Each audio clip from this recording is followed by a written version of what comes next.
This is a letter from Oscar Wilde to Lord Alfred Douglas, 1896.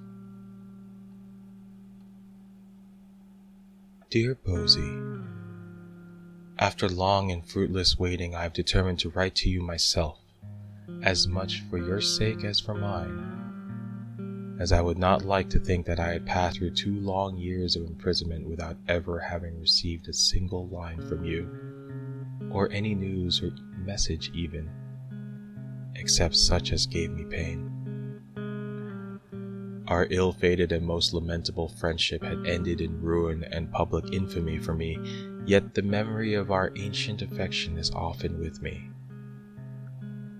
and the thought that loathing, bitterness, and contempt should forever take that place in my heart once held by love is very sad to me. And you yourself will, I think, feel in your heart that to write to me as a lie in the loneliness of prison life is better than to publish my letters without my permission, or to dedicate poems to me unasked, though the world will know nothing of whatever words of grief or passion, of remorse or indifference you may choose to send as your answer or your appeal. But most of all, I blame myself for the entire ethical degradation I allowed you to bring on me. The basis of character is willpower, and my willpower became absolutely subject to yours. It sounds a grotesque thing to say, but it is none the less true. These incessant scenes that seem to be almost physically necessary to you, and in which your mind and body grew distorted and you became a thing as terrible to look at as to listen to. That dreadful mania you inherit from your father, the mania for writing revolting and loathsome letters. Your entire lack of any control over your emotions as displayed in your long resentful moods of sullen silence, no less than in the sudden fits of almost epileptic rage. All these things in reference to which one of my letters to you left by you lying about at the Savoy or some other hotel, and so produced in court by your father's counsel, contained an entreaty not devoid of pathos. Had you at that time been able to recognize pathos either in its elements or in its expression? These, I say, were the origin and causes of my fatal yielding to you in your daily increasing demands. You wore one out. It was the triumph of the smaller over the bigger nature. It was the case of that tyranny of that weak over the strong, which somewhere in one of my plays I describe as being the only tyranny that lasts. And it was inevitable. In every relation of life with others, one has to find some moyen de ver. In your case, one had either to give up to you or to give you up. There is no alternative.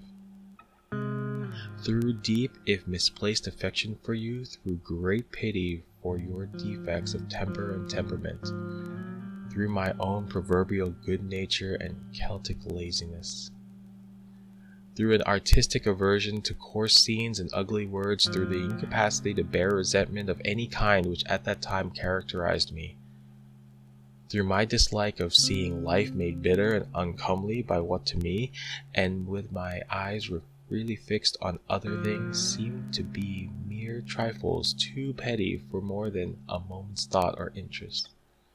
Through these reasons, simply as they may sound, I gave up to you always. As a natural result, your claims, your efforts at domination, your exactions grew more and more unreasonable. Your meanest motive, your lowest appetite, your most common passion. Because to you, laws by which the lives of others were to be guided always, and to which, if necessary, they were to be without scruple sacrificed. Knowing that by making a scene you could always have your way, it was but natural that you should proceed almost unconsciously, I have no doubt, to every excess of vulgar violence. At the end, you did not know to what goal you were hurrying, or with what aim in view. Having made your own of my genius, my willpower, and my fortune, you required in the blindness of an inexhaustible greed my entire existence. You took it. At the one supremely and tragically critical moment of all my life, just before my lamentable step of beginning my absurd action, on the one side there was your father attacking me with hideous card left at my club. On the other side, there was you, attacking me with no less loathsome letters. The letter I received from you on the morning of the day I let you take me down to the police court to apply for that ridiculous warrant for your father's arrest was one of the worst you ever wrote. And for the most shameful reason.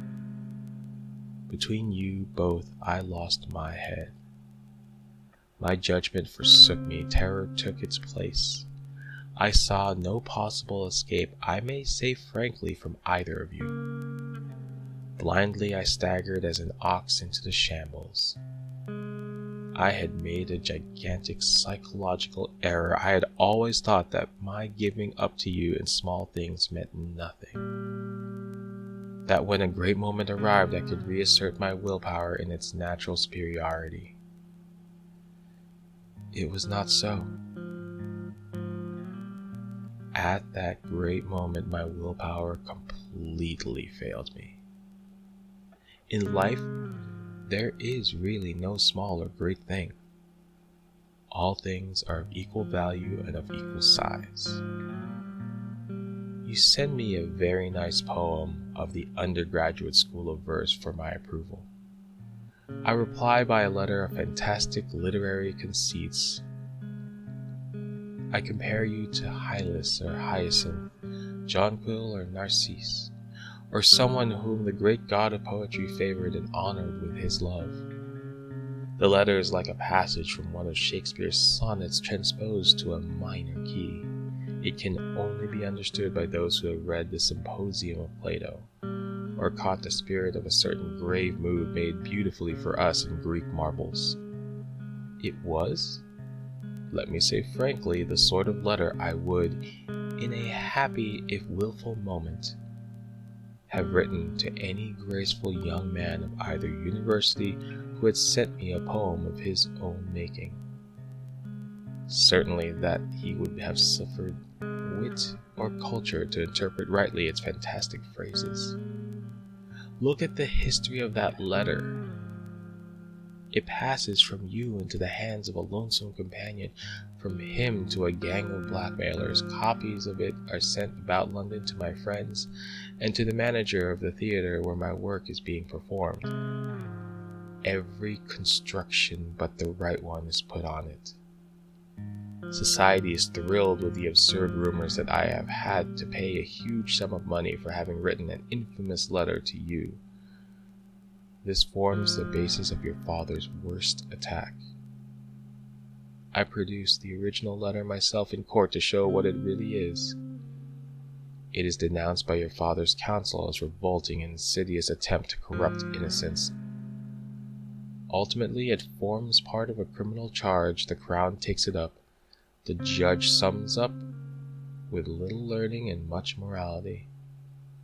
I go to prison for it at last. That is a result of writing you a charming letter.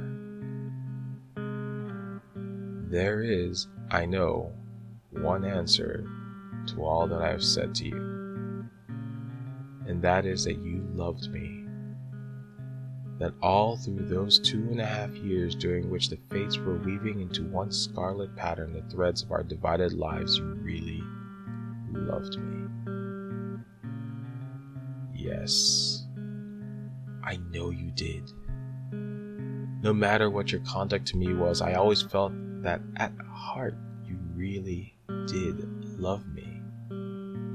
Though I saw quite clearly that my position in the world of art, The interests my personality had always excited, my money, the luxury in which I lived, the 1,001 things that went to make up a life so charmingly and so wonderfully improbable as mine was, were each and all of them elements that fascinated you and made you cling to me. Yet besides all this, there was something more, something strange, some strange attraction for you. You loved me far better than you loved anyone else. But you, like myself, have had a terrible tragedy in your life, though one of an entirely opposite character to mine. Do you want to learn what it was? It was this. In you, hate was always stronger than love. Your hatred for your father was of such stature that it entirely outstripped, o'erthrew, and overshadowed your love of me. There was no struggle between them at all, or but little. Of such dimensions was your hatred, and of such monstrous growth. You did not realize that there is no room for both passions in the same soul. They cannot live together in that fair carbon house.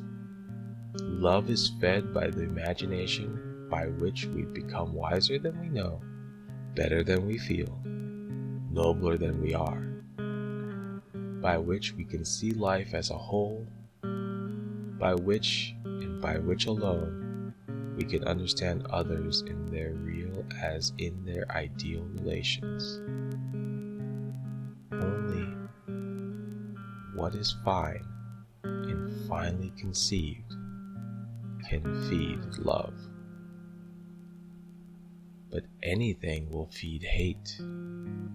There was not a glass of champagne you drank, not a rich dish you ate of in all those years that did not feed your hate and make it fat. So to gratify it, you gambled with my life as you gambled with my money, carelessly, recklessly, indifferent to the consequence. If you lost, the loss would not, you fancied, be yours. If you won, yours you knew would be the exultation and the advantages of victory. You see that I have to write your life to you, and you have to realize it. We have known each other now for more than 4 years. Half of that time we have been together. The other half I have had to spend in prison as a result of our friendship. Where you will receive this letter, if it indeed reaches to you, I don't know. Rome, Naples, Paris, Venice, some beautiful city on the sea or river, I have no doubt holds you. You are surrounded, if not with all the useless luxury you had with me, at any rate, with something that is pleasurable to eye, ear, and taste. Life is quite lovely to you, and yet, if you are wise and wish to find life much lovelier still and in a different manner, you will let the reading of this terrible letter, for such I know it is, prove to you as important a crisis and turning point of your life as the writing of it is to me. Your pale face used to flush easily with wine or pleasure.